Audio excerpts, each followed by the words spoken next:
کے، اور یہ بیعت بھی روحانی نہیں تھی، سیاسی بیعت مانگی تھی اس نے، کہ اگر حسین یزید کی بیعت کرتے، معاذ اللہ ہو ہی نہیں سکتا تھا، تو دور یزید خلفاء کے دور سے مل جاتا، خلفاء کے دور کے ساتھ مصطفیٰ کے دور سے مل جاتا، مصطفیٰ کے پیچھے انبیاء کے دور سے مل جاتا، یوں کہہ لیجئے 1,24,000 نبیوں کی محنت مصطفیٰ تک، مصطفیٰ کی محنت خلفاء راشدین تک، خلفاء راشدین کی محنت حسین تک پہنچی، اور حسین کیسے یزید کو ان سے ملنے دیتا؟ حسین نے خود کو پیش کر کے دور یزید کو دور اسلام سے جدا کر دیا، دور اسلام سے جدا کر دیا۔ اچھا، حسین اگر مکہ میں حج کے سیزن میں، حج کے موسم میں گئے اور وہاں پر رک جاتے، اور جو حج کے لیے آئے تھے ان سے کہہ دیتے کہ آؤ میرے ساتھ جنگ کے لیے جانا ہے، کون تھا جو نہ جاتا؟ امام حسن بھی امیر شام کے مقابلے میں 40,000 سپاہی لے کر گئے، اور پھر انہیں کہہ دیا گیا امیر شام سے کہ اب لڑائی کا موقع نہیں ہے، اب معاملہ کچھ اور ہے، تو پھر صلح کی طرف آئے، صلح کی شرائط رکھی گئی، لیکن افسوس کہ ایک بھی شرط پوری نہ ہوئی۔ امیر شام نے اپنے دور خلافت میں یزید کی خلافت کا اعلان کر دیا، جو شریعت کے خلاف ہے، کہ ایک خلیفہ وقت کی موجودگی میں دوسرا خلیفہ منتخب نہیں ہو سکتا، مقرر نہیں ہو سکتا۔ یزید کی بیعت شروع کروا دی۔ یزید کو حسین ابن علی نے کربلا میں بے نقاب کرنا تھا، اور دنیا میں کوئی نہیں تھا جو یزید کو بے نقاب کرتا۔ یزید کے مقابلے میں فقط حسین ابن علی کی ذات تھی جو یزید کو بے نقاب کرنے کے لیے کربلا میں آئی۔ یزید جنگ کے لیے نہیں آئے تھے۔ اگر حسین جنگ کے ارادہ سے آتے، اگر حسین جنگ کے ارادہ سے آتے اور جنگ کرتے تو عزیزان گرامی قدر، اگر جنگ کے ارادہ سے آتے تو پھر جیت کس کی ہوتی؟ حسین کی، اور حسین اگر جیت جاتے تو تخت و تاج کے وارث و مالک ہوتے۔ جس تاج و تخت کو حسن نے ٹھوکر مار کر چھوڑ دیا، حسین اس کو اپنانے کے لیے تو کربلا میں نہیں آئے تھے۔ جسے امام حسن نے چھوڑ دیا، حسین اس کی چاہت تو رکھتے ہی نہیں تھے، اور رکھتے کیوں نہیں تھے؟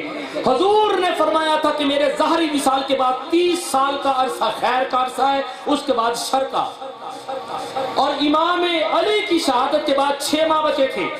حسن پاک کی 6 ماہ کی خلافت ہے۔ جیسے ہی 30 سال مکمل ہوئے، حسن پاک نے چاہا نہیں ایک دن بھی شر کے دور میں گزارے، تاج و تخت امیر شام کے حوالے کر دیا۔ اب جس تاج و تخت کو جناب حسن نے دے دیا، حسین کیسے چاہتے کہ وہ تاج و تخت ملے؟ تاج و تخت کے حصول کے لیے نہیں گئے تھے۔ اگر جنگ کے ارادہ سے جاتے تو یزید کی کیا مجال کہ وہ سامنا کرتا، جس کی مدد کے لیے فرشتے اترے، جس کی مدد کے لیے جنات اترے، جو اشارہ کرے کائنات کا پاسا پلٹ جائے، کون تھا اس حسین کا مقابلہ کرنے کے لیے سامنے آیا؟ یزید کا نام و نشان مٹ جاتا، یزید کا نام و نشان مٹ جاتا اگر حسین ابن علی جنگ کے ارادے سے کربلا میں آتے۔ عزیزان گرامی قدر، پھر کربلا میں کیا کیا؟ حسین نے یزید کو بے نقاب کیا، اتنا بے نقاب کیا، اتنا بے نقاب کیا، اتنا بے نقاب کیا۔ جملہ بڑے احتیاط اور محتاط انداز بھی عرض کرنے جا رہا ہوں۔ حضور، کربلا میں ایک سید بچا اور کل کائنات میں سید موجود ہے۔ سبحان اللہ۔ سید سجاد بچے ہیں اور کائنات میں سید موجود ہیں۔ مقابلے میں لاکھوں تھے، اولاد بھی اتنی بڑی ہوگی۔ اگر ایک سید کی برکت سے پوری کائنات میں سید ہیں تو جو ہزاروں کی تعداد میں یزید بچے، اولاد بھی اتنی بڑی ہوگی۔ حضور، ہر شہر میں، ہر محلے میں، ہر گلی میں، ہر ملک میں یزید موجود ہے، یزیدی موجود ہے، لیکن یزید کو حسین نے اتنا بے نقاب کر دیا، اتنا بے نقاب کر دیا کہ یزید کی اولاد ہوتے ہوئے بھی یزید کا نام لینے سے پہلے بھی سوچتے ہیں، لے کر بھی سوچتے ہیں، لینے کے بعد بھی سوچتے ہیں، ارے کیسا لیڈر ہے تمہارا جس کا نام لے کر تمہاری گردنیں جھک جاتی ہیں۔ ایک ہمارا لیڈر ہے، نام نہ بھی لے، دل میں گمائے سر فخر سے بلند ہو جاتی ہے۔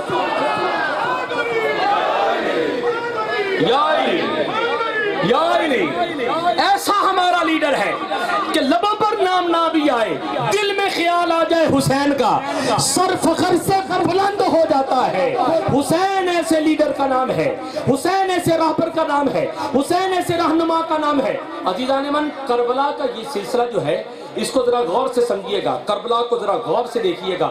حسین چاہتے تو کیا نہیں ہو سکتا تھا، کیا نہیں ہو سکتا تھا۔ حسین کا ایک بیٹا ہے جو ہندوستان میں آیا، نام خواجہ معین الدین چشتی اجمیری۔ ہندوؤں نے پانی بند کر دیا، حسین کے بیٹے پر پانی بند کر دیا، حسین کے بیٹے پر پانی بند کر دیا، اور خواجہ معین الدین نے پانی کو اشارہ کیا، انا ساگر پیالے میں آ گیا۔ پانی بند کرے ہندو، معین الدین اشارہ کرے تو اس انا ساگر پیالے میں آ جائے۔ حسین فرات کو حکم کرتا، خیموں کے درمیان سے نہ گزر جاتی۔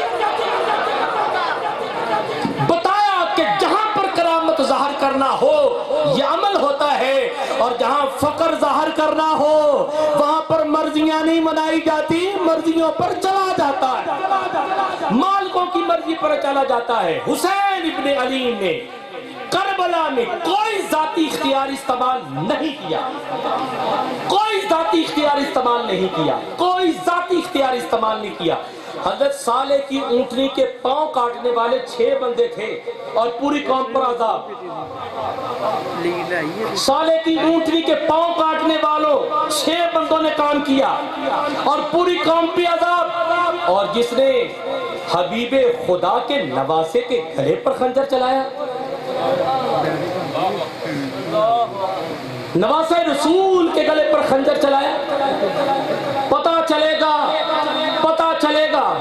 قبر میں اور حشر میں کہ اس کام کی پاداش کیا ہے، سزا کیا ملے گی۔ میں اپنی بات کو مکمل کرنے جا رہا ہوں اور جملہ آپ حضرات کو ہدیہ کرتے ہوئے بات کو مکمل کرنے جا رہا ہوں۔ کربلا میں حسین ابن علی نے اپنے جان نثاروں کے ساتھ جانیں قربان کر کے دین کو بچا لیا، اسلام کو بچا لیا۔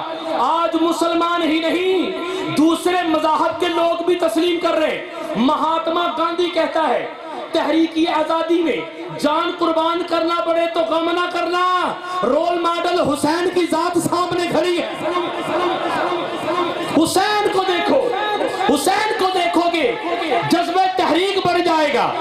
حسین وہ ہے کہ سکھوں کا گرو کہتا ہے جگت میں گرو حسین ہے، اور گرو نہ کوئے ایسی کرنی کر گیا جو سنے سو روئے۔ حسین ایسا بادشاہ ہے، حسین ایسا شہنشاہ ہے کہ جس کو ہر کسی نے مانا، جس کو ہر کسی نے مانا، اور نہیں مانا تو نہ یزید نے نہیں مانا اور اس دور کے یزیدی نے نہیں مانا۔ اور میں 6 مصرے کہتے ہوئے بات کو مکمل کرنے جا رہا ہوں۔ تیرے دل پہ کیسی گرا پڑی، تیرے دل پہ کیسی گرا پڑی، تیرے دل پہ کیسی گرا پڑی، تیرے دل پہ کیسی گرا پڑی۔ تجھے اس سے اتنا حسد ہے کیوں، تجھے اس سے اتنا حسد ہے کیوں جو نبی کی آنکھ کا نور ہے، جو علی کی روح کا چین ہے، جو نبی کی آنکھ کا نور ہے، جو علی کی روح کا چین ہے، جو نبی کی آنکھ کا نور ہے، جو علی کی روح کا چین ہے۔ ذرا دیکھ اپنے خمیر میں، ذرا پوچھ اپنے ضمیر سے، وہ جو مٹ گیا وہ یزید تھا، جو مٹا نہیں وہ حسین، وہ جو مٹ گیا وہ یزید تھا، جو مٹا نہیں، جو مٹا نہیں، جو مٹا نہیں، جو مٹا نہیں، جو مٹا نہیں، وہ حسین ہے۔ وہ جو مٹ گیا وہ یزید تھا، جو مٹا نہیں وہ حسین ہے۔ میرے حق پرست شہید ادھر، تیرے حسن پرست یزید ادھر، یہ مرے ہوئے بھی جیے ہوئے، وہ جیے ہوئے بھی مرے ہوئے۔ آئے آئے عزیزان گرامی، قائد آپ حضرات کے سامنے اب سلسلہ شروع ہوا اسی بات پر کہ سید اور غیر سید برابر نہیں ہوں دے، دو شہزادے برابر، میں کتھوں بول رہے ہیں اتھوں ذرا جواب دے آجے، دوویں شہزادے برابر نہیں ہوں دے، نہیں ہوں دے، نہیں ہوں دے۔ لا مکان کی ذات کا گھر بن گیا حسین، لا مکان کی ذات کا گھر بن گیا حسین، شہر علم کے در کا بھی در بن گیا حسین، شہر علم کے در کا بھی در بن گیا حسین۔ اور سنیے گا یہ صبر و حوصلہ، یہ شہادت ثبوت ہے، ہر دور کے یزید کا ڈر بن گیا حسین، آئے ہائے، ہر دور یزید کا ڈر بن گیا حسین، اس لیے کہ ہر دور سے یہی آواز آئی ہے، حسین میرا، حسین تیرا، حسین سب کا، حسین جگ کا، حسین رب کا، حسین میرا، حسین تیرا، حسین ان کا، حسین ان کا، حسین سب کا، حسین جگ کا، حسین رب کا۔ وہ خشکیوں کا، وہ سمندروں کا، وہ صوفیوں کا، وہ قلندروں کا حسین گر نہ شہید ہوتا تو آج گر گر یزید ہوتا، نبی کی سنت عیا نہ ہوتی، خدا کے گھر میں اذان نہ ہوتی۔ یہ حسین ابن علی کا صدقہ ہے، حسین ابن علی کا صدقہ ہے۔ تو آئیے بادشاہ کو سلام مل کر